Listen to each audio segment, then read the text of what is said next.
안녕하세요. 우리 사회의 중요한 사건을 먼저 살펴보고 전해드리는 먼저봄입니다. 오늘 여러분과 함께 짚어볼 주제는 대한민국 현대사에서 다시 보기 어려울 수도 있는 초유의 사태, 바로 윤석열 전 대통령에 대한 구속영장 청구입니다. 2025년 7월 6일, 조은석 특검팀은 전직 대통령 윤석열 씨에 대해 구속영장을 청구했습니다. 전직 대통령의 구속, 우리 사회에선 낯설지 않은 일일지도 모릅니다. 이미 박근혜 전 대통령, 이명박 전 대통령도 구속됐던 역사가 있으니까요. 하지만 이번 사건은 그 성격이 전혀 다릅니다. 단순한 뇌물수수나 개인 비리가 아닌 국가 헌정 질서를 위협한 내란 예비음모 혐의가 핵심이기 때문입니다. 사건의 중심에는 비상계엄 검토 문건이 있습니다. 2023년 초 당시 대통령이던 윤석열 전 대통령은 계엄령 선포를 염두에 둔 문건을 작성하고 이를 일부 국무위원들과 논의한 것으로 알려졌습니다. 그러나 그 과정과 내용에서 위법성이 드러났다는 것이 특검의 주장입니다. 이번에 적용된 혐의는 총 4가지입니다. 첫째, 국무회의 절차 위반입니다. 비상계엄 논의 당시 일부 국무위원만 참석한 회의를 개최한 점이 문제입니다. 헌법 제89조는 국무회의가 중대한 국가정책을 반드시 심의해야 한다고 규정합니다. 하지만 윤 전 대통령은 이를 형식적으로만 이행한 채 실질적인 의결과 토론 없이 계엄안을 밀어붙였다는 의혹을 받고 있습니다. 이 과정에서 청와대 내부보고 체계가 제대로 작동하지 않았다는 지적도 나옵니다. 비상계엄은 국가 비상사태에 대비한 최후의 수단으로 헌법과 법률에 따라 매우 엄격한 절차를 따르게 되어 있습니다. 하지만 해당 문건이 대통령 측근 몇 명만의 논의로 작성되고 군에 전달되었으며 일부 군 관계자들은 이에 따라 실제 작전 계획까지 검토했다는 보도도 나왔습니다. 둘째, 허위 공문서 작성과 파기 혐의입니다. 존재하지 않았던 회의의 회의록을 사후에 작성해 허위로 꾸미고 그 문서를 파쇄한 정황이 포착되었습니다. 이 문서는 형식상 국무회의 속기록으로 작성되었지만 내용상 국무위원 전원의 참여와 토론 없이 조작된 것이며 이를 통해 대통령의 독단적인 결정을 정당화하려 했다는 게 특검의 입장입니다. 청와대 내부에서 비화폰을 통해 이루어진 지시, 파쇄 시점과 문서 생성 일자가 일치하지 않는 점 등은 허위 공문서 작성의 정황 증거로 해석됩니다. 또한 파쇄 과정에서 보존연한 30년이 지정된 1급 보안 문건들이 함께 파기된 사실도 드러났습니다. 이는 단순 실수로 보기 어려운 조직적인 문서 은폐 시도라는 주장에 힘을 실어주고 있습니다. 셋째, 대통령경호법 위반과 공무집행 방해입니다.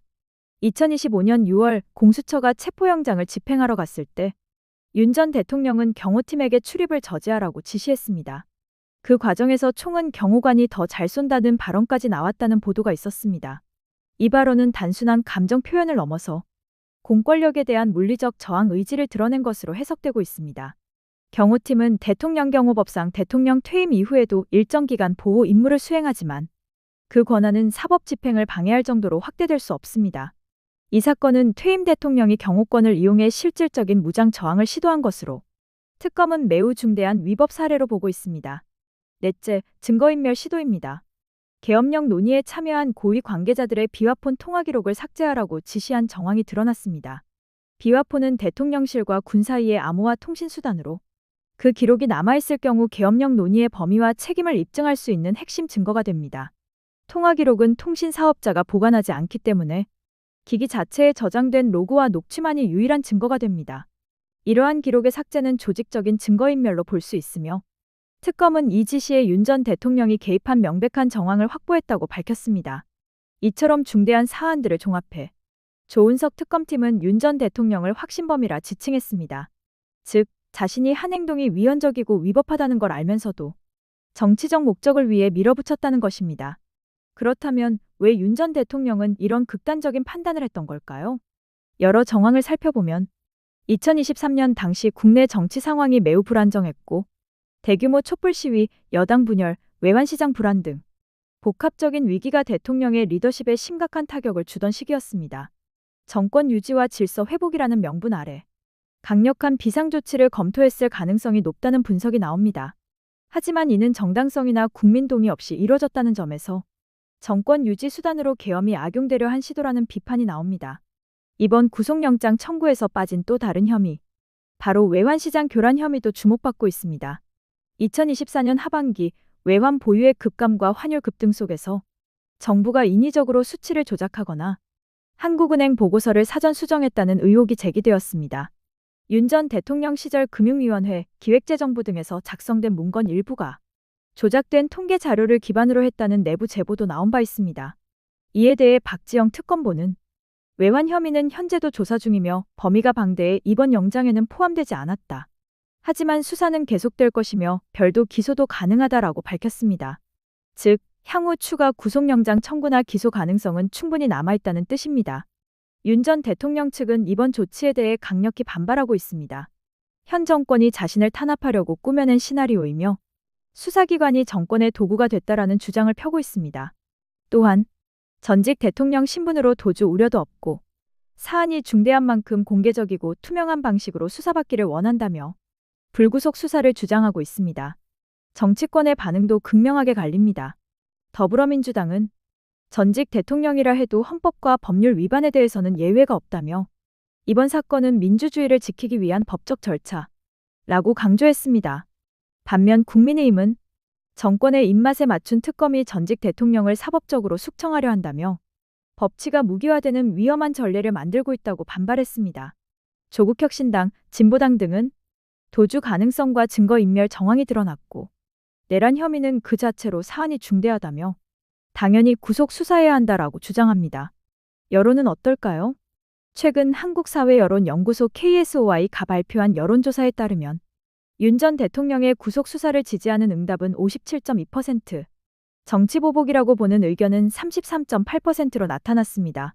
특히 40대와 50대 수도권 유권자들 사이에서 구속 수사 필요성에 대한 공감이 높은 것으로 조사됐습니다.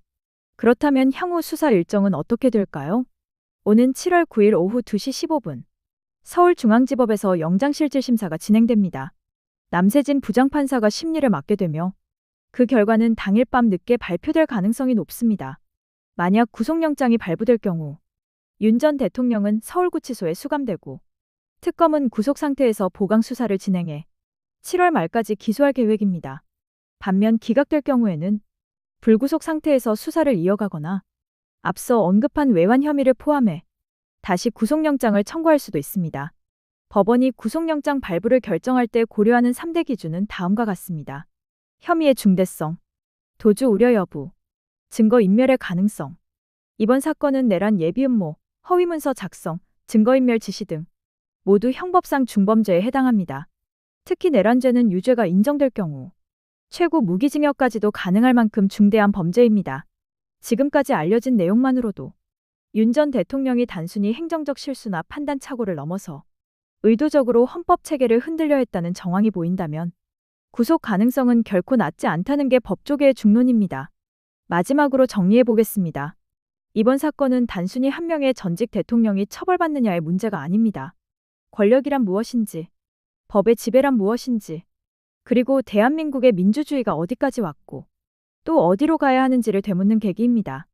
권력의 감시자 역할을 해야 할 사법기관은 이 사건을 통해 진정한 독립성과 공정성을 보여줄 수 있을지, 그리고 우리 사회는 이 사태를 계기로 정치와 법, 행정의 균형을 어떻게 회복할 수 있을지 중대한 물음 앞에 서 있습니다. 여러분은 어떻게 생각하시나요? 이번 수사는 정치보복일까요? 아니면 사법정의의 실현일까요? 댓글로 여러분의 생각을 남겨주세요. 오늘의 영상이 도움이 되셨다면 좋아요와 구독, 알림 설정 부탁드립니다. 지금까지 먼저봄이었습니다. 감사합니다.